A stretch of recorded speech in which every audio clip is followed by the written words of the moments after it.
Happy Memorial Day, everybody.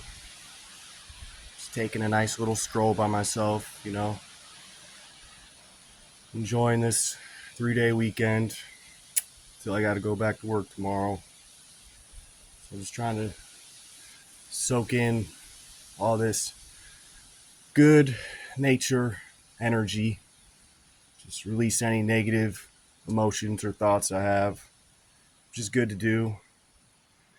Trying to do more positive things in my life, self-medicating doesn't always, take away the pain. It's just a band-aid for root issues that need to be addressed.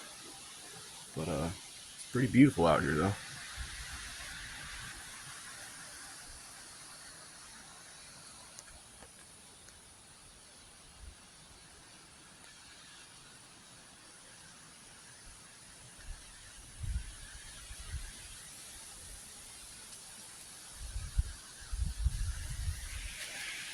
Well, God bless.